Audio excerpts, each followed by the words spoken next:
আমার বর্তমানে বয়স চলে 36, 37। তো আজ থেকে 37 বছর আগে আমি কি ছিলাম? আমার অস্তিত্বই ছিল না। আমার কোনো নাম ছিল না, আমার কোনো গ্রাম ছিল না, আমার কোনো অ্যাড্রেস ছিল না, আমার কোনো পরিচিতি ছিল না। আজ থেকে আরো 37 বছর পরে একটু খেয়াল করেন তো, এখন তো 37, আরো 37 ধরেন বাঁচলাম। এরপরে আমি দুনিয়া দুনিয়া থাকবে, কিন্তু আমি নাই। আজকে কার জন্য আটকে আছে দুনিয়ার কাজ বলেন তো? আপনার দাদার জন্য? আপনার নানার জন্য? তো আপনাকে লাগে কেন? আপনাকে লাগে? লাগে না তো আমাকে। আমি দুনিয়া, একদিন কিছুই ছিলাম না। আল্লাহ বলেন, হাল আতা আলাল ইনসানি হিরুম মিনাদ দাহরি লাম ইয়াকুন শাইআম মাযকুরা। তুমি কিছু ছিলা, একটা সময় কিছুই ছিলা না, উল্লেখ করার মতো তুমি কিছুই ছিলা না। অস্তিত্বহীনের জগৎ থেকে তোমাকে আমি অস্তিত্ব আনলাম। তোমার বাবার পৃষ্ঠদেশ থেকে তোমার মায়ের গর্ভাশয়ে আমি তোমাকে ফেললাম। সেখানে আমি আল্লাহ তোমাকে একটু একটু করে তিলে তিলে বড় করলাম। 9 মাস 10 মাস পরে মায়ের পেট থেকে দুনিয়াতে তুমি আসো। দেখেন তো, দুনিয়ায় আসার পরে আমাদের অবস্থাটা কি? কাপড় নাই, চোপড় নাই, এভাবে চলে আসছি। আসার পরে কেউ যদি মুখে খাবার তুলে দেয় তাইলে খাইতে পারি, হ্যাঁ? তাও লিকুইড খাবার, এদিক দিয়ে দিলে এদিক দিয়ে পড়ে যায়, খালি মুছতে হয়। মেহমান একজন এসে আদর করে কোলে নিচে পেশাব করে দিছি গড়াইয়া। আসছে না নাই?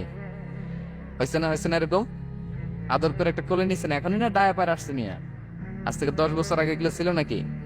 প্যাম্পাস ডায়াপার ছিল, এই কাঁথা টাতা নিয়ে কোলে নেওয়া লাগতো, তারপরে দিছে ওদিক দিয়ে জামাটা ভিজে শেষ। ইভেন রাসূল সাল্লাল্লাহু আলাইহি ওয়াসাল্লামের কোলে এরকম বাচ্চারা পেশাব করে দিছে, এরকম হাদিস আছে। আদর করে মায়েরা বাবারা আসলেই তো তার বাচ্চাকে রাসূল সাল্লাল্লাহু আলাইহি ওয়াসাল্লাম কোলে দিতেন, পেশাব করে দিতেন। তো কার কোলে উঠছে এটাও জানি না, পেশাব করে ভরাই দিচ্ছে। পেশাব পায়খানা করে লাভ। লিকুইড দিলে খেতে পারি, শক্ত কিছু খেতে পারি না। এই তো আমি, এই তো আমার ক্ষমতা। একজন যে বললেন ক্ষমতার অহংকার, এই তো ক্ষমতাটা তো এতটুকু। এরপরে যখন জোয়ান হয়েছে, এখন তো জোয়ান, এখানে একটা ভূমিকম্প হইলে কি অবস্থা হবে বলেন তো জোয়ানদের? হ্যাঁ, কাঁপতে কাঁপতে সব শেষ। একটা ভূমিকম্প, একটা তুফান হলে ওটার বিরুদ্ধে দাঁড়াতে পারি না। একটা তুফান, রাস্তায় টায়ার পাংচার হলে লাফ দিয়ে উঠে। ক্ষমতা আমার নাকি ক্ষমতার অহংকার? কি দুর্বল আমরা, হ্যাঁ? কুকুর আমাদেরকে কামড় দিলে আমরা কুকুরের কামড়ও দিতে পারিনি, ঠিক কিনা? মশা যে কামড়া, এটা ধরতে না পারলে কিছু করতে পারি? কামড় মেয়েরা দিছে দৌড়। বল্লা পোকা এসে যদি কামড় দিয়ে দৌড়তে কিছু করতে পারেন? তো কিসের কিসের ক্ষমতা আপনার? এরপর আবার যদি 70-80 বছর হায়াত পাই, আবার আগের মতো যেখানে বসি ওইখানেই ডাইরেক্ট। আছে না নাই? বয়স যখন 80 হয়ে যায় আর থাকে শরীরের কন্ট্রোল, আবার যেখানে বসে ওইখানেই পেশাব পায়খানা। খাবার দিলে খাইতে পারি, পিঠটা বাঁকা হয়ে কুজু হয়ে গেছে। এর নাকি আবার অহংকার সাজে? অহংকার সাজে একজনের, আওয়াজ করে বলতে হবে তিনি কে? আচ্ছা, অহংকার করার আমাদের আছে কি বলেন তো? কিছুই নেই। আল্লাহ বলে, ওয়া খুলিকাল ইনসানু দাঈফা, তোমাদেরকে আমি দুর্বল করে তৈরি করছি। আমরা দুর্বল, শুধু দুর্বল না, দুর্বলের ঘরের দুর্বল। আমার বাপ ছিল দুর্বল, আমার দাদা ছিল দুর্বল, আমরা 14 গোষ্ঠী কি? হাল আতা আলাল ইনসানি হিনুম মিনাদ দাহরি লাম ইয়াকুন শাইআম মাযকুরা। আল্লাহ বলেন, একটা সময় ছিল উল্লেখ করার মতো তোমার কিছুই ছিল না। আজকে তো এত লম্বা চূড়া মানুষ, আমরা কিছুই ছিলাম না।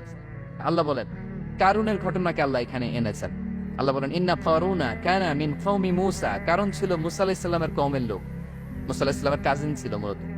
কারুন নামে একজন সম্পদশালী ছিল। মিশরের রাজধানী কায়রো থেকে 100 কিলো দূরে ফাইউম নামে একটা জেলা আছে, ওখানে তার বাড়ি ঘর। আমি দেখে এসেছি, কয়েকবার গিয়েছে। তো ফাবাগা আলাইহিম, সে মানুষের উপর চড়াও হলো। ওয়া আতাইনাহু মিনাল কুনুজি মা ইন্না মাফাতিহাহু লাতানূ বিল উসবাতি উলিল কুওয়া। আল্লাহ বলেন, এই কারণকে আমি এত সম্পদ দিয়েছি, এত বেশি ছিল তার সম্পদ, সম্পদগুলো যে সে আলমারির ভিতরে রাখতো।